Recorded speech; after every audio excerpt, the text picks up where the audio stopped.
नमस्कार, आप देख रहे हैं लाइव टीवी न्यूज। राष्ट्रीय राजधानी दिल्ली के लुटियंस जोन में स्थित केरल हाउस हाल ही में एक राजनीतिक विवाद का केंद्र बन गया। मीडिया रिपोर्ट्स के अनुसार कांग्रेस नेता कन्हैया कुमार और केरल हाउस के प्रशासनिक अधिकारियों के बीच कमरा बुक कराने को लेकर तीखी बहस हुई, जिसके बाद मामला पुलिस प्रशासन तक पहुंच गया।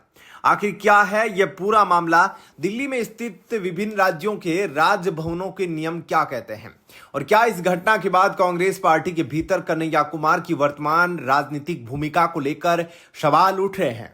आज की इस विशेष इंडिपेंडेंट रिपोर्ट में हम इसी पूरे घटनाक्रम का गहन और निष्पक्ष विश्लेषण करेंगे।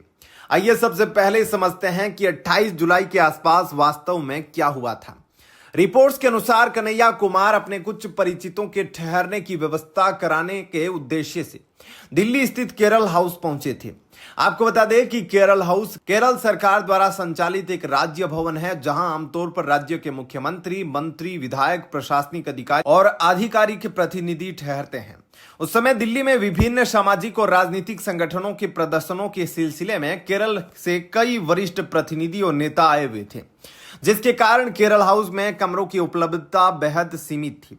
जब कन्हैया कुमार ने कमरों के आवंटन को लेकर प्रशासन से संपर्क किया तो अधिकारियों ने कमरों के फुल होने की बात कही। प्रशासनिक सूत्रों के अनुसार कमरों के अलॉटमेंट को लेकर कन्हैया कुमार और वहां मौजूद अधिकारियों के बीच कहासुनी हो गई। विवाद इतना बढ़ा कि स्थानीय पुलिस को सूचित करना पड़ा। हालांकि प्रशासन का कहना है कि यह केवल व्यवस्था बनाए रखने और नियमों का पालन कराने के लिए उठाया गया एक एहतियाती कदम था। इस घटनाक्रम को सही तरीके से समझने के लिए हमें दिल्ली स्थित राज्य भवनों के प्रशासनिक नियमों को समझना होगा। पहला, प्रोटोकॉल और प्राथमिकता। दिल्ली में स्थित यूपी भवन, केरल हाउस, आंध्रा भवन या महाराष्ट्र सदन जैसे राजभवनों में कमरे अलॉट करने की प्राथमिकता तय होती है। इसमें संवैधानिक पदों पर बैठे व्यक्ति जैसे मुख्यमंत्री, राज्यपाल, मंत्री और सेवारत सरकारी अधिकारियों को पहली प्राथमिकता दी जाती है। दूसरा, दलीय या निजी आवंटन। भले ही किसी राज्य में किसी विशेष पार्टी की सरकार हो, लेकिन राजभवन एक सरकारी संपत्ति होता है, न कि किसी पार्टी का कार्यालय। इसलिए किसी भी राजनीतिक दल का सदस्य होने मात्र से बिना पूर्व अनुमति या रिक्तता के तुरंत कमरा पाना प्रशासनिक प्रक्रियाओं के विपरीत होता है।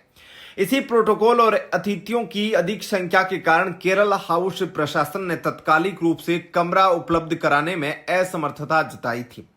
इस घटना के बाद राजनीतिक गलियारों में कन्हैया कुमार के कांग्रेस में वर्तमान कद और भूमिका को लेकर भी चर्चाएं तेज हो गई है।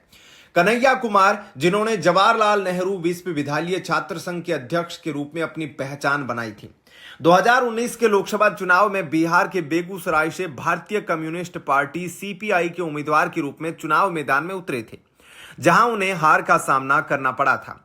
इसके बाद सितंबर 2021 में कन्हैया कुमार ने कांग्रेस पार्टी की सदस्यता ग्रहण की। पार्टी ने उन्हें कांग्रेस कार्य समिति में जगह दी और 2024 के लोकसभा चुनाव में उत्तर पूर्व दिल्ली से मनोज तिवारी के खिलाफ मैदान में उतरा, जहां वे पुणे चुनाव हार गए।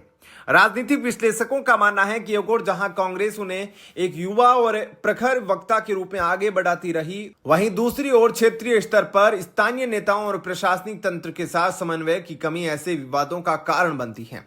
इस पूरे घटनाक्रम से दो मुख्य बातें स्पष्ट होती हैं। पहला, सरकारी भवनों और प्रशासनिक नियमों का पालन किसी भी राजनीतिक कद या पद से ऊपर होता है। दूसरा, किसी भी राष्ट्रीय दल के भीतर आंतरिक समन्वय और अपने नेताओं के लिए प्रशासनिक व्यवस्थाओं का सही तरीका अपनाना बेहद आवश्यक है। केरल हाउस में हुई यह घटना केवल एक व्यक्तिगत बहस का मामला नहीं, बल्कि यह सार्वजनिक प्रशासन बनाम राजनीतिक विशेषाधिकार की बहस को भी रेखांकित करता है। इस पूरे विषय पर आपकी क्या राय है? क्या राज्य भवनों में नियमों की सख्ती से पालन होना सही है? अपनी निष्पक्ष राय नीचे कमेंट में जरूर साझा करें। यदि आपको यह तथ्यात्मक और विश्लेषणात्मक रिपोर्ट पसंद आई हो तो इस वीडियो को लाइक करें, शेयर करें और निष्पक्ष खबरों के लिए हमारे चैनल को सब्सक्राइब करना न भूलें। धन्यवाद। जय हिंद।